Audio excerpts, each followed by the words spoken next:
everyone, welcome back to another reading wrap-up video. This is going to be the last one that I'm going to be making for the year, and may also be the shortest one because I did not read that many books during this quarter.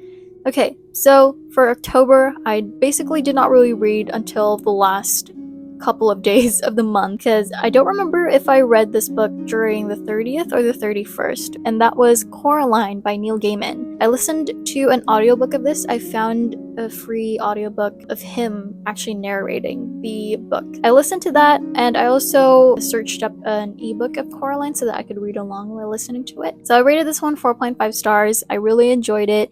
This was actually one of the books that I had in my list of books to read for like a spooky reads sort of video, and that plan sort of like fell through, so I didn't get to any of the books on that list except for Coraline because I just really wanted to read something for the month, and time was running out, and Coraline was, I think, the shortest book in that list, so that was what I read for October. I actually have never read Coraline before, but I have watched the movie so many times. It's one of my favorite movies. Although it did freak me out when I was a kid, I've grown to love it. Ever since that I knew that it was based off a book, I really wanted to read it. But I remember that my librarian from middle school or elementary school, she mentioned that the book is more scary / creepy in comparison to the movie, and I understand what she meant by that. Because this is a kids movie, it definitely had more of like a whimsical, magical, fantastical feel, but reading the book, it had more of like a realistic feel to it and not so much fantastical, whimsical, fun energy kind of thing. So because of that, it definitely made reading the book a lot more creepy and had more of like the, not really horror vibe, but it definitely felt more thrilling and there's a bit more suspense, I guess. I'm not much of a horror reader, so I don't know if I'm using these terms correctly. Yeah, even though it was a bit more spooky, scary, I actually really appreciated that. Also, I found it interesting the changes that were made in the movie, because there's things in the book that they changed in the movie. I enjoyed this book. Again, rated it 4.5 stars. Highly recommend, especially to read during the spooky season. Highly recommend that. Moving on to November, I read 2 books during this month. So the first one that I read was The Strange Case of Dr. Jekyll and Mr. Hyde. This is an audiobook that I listened to, which was read by Christopher Lee, and I found this on YouTube, so I just immediately had to click and listen to it because it's Christopher Lee. I rated this one 4.5 stars. I really enjoyed this one. This is one of my favorite books that I read this year, and it was just so much fun listening to this. I mentioned in my previous video that I already knew about the 2 characters, but I did not know anything about the setting or the plot of the story,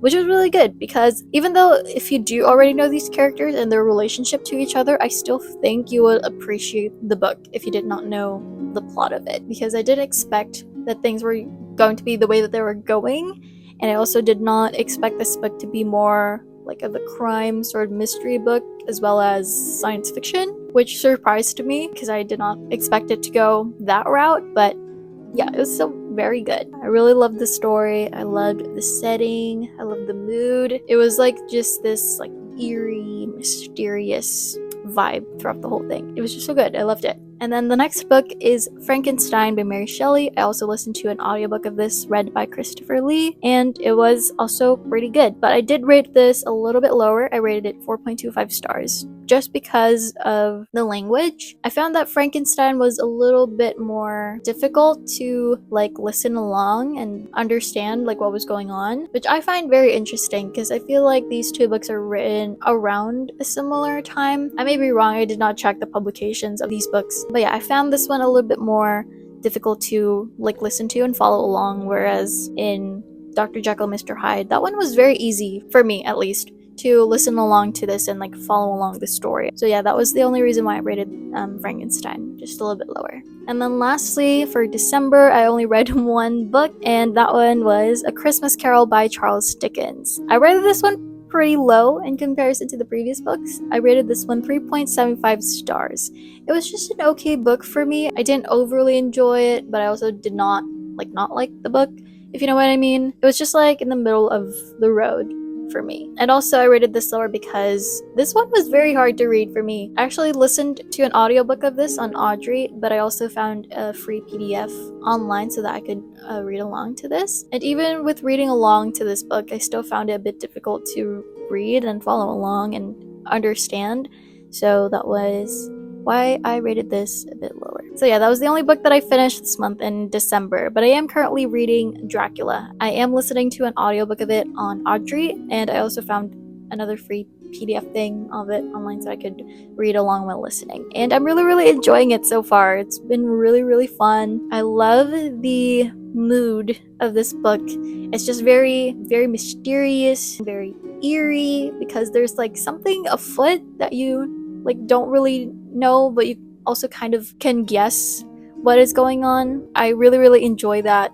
There's just something about Dracula. There's like this mysterious air to him that you want to find out, but I feel like the closer you do to finding out, the more like chaos ensues, or like just like bad things happening. So yeah, I'm really enjoying it so far. I'm currently like 34% of the way through the book. I also find it very interesting that this book is written in letters, which I don't think I've read that many books where it's like formatted or structured in the same way. I find that very interesting and really cool to read. That is all that I'm going to say for Dracula as of this moment. I can't really say too much because I am still in the middle of reading the book, so I guess I'll let you know next year when I finish this book. So yeah. So that is it for this video. This is also going to be my last like talking video for this year. I hope you guys enjoyed this video, even though this is a pretty short one compared to my previous reading wrap-ups. But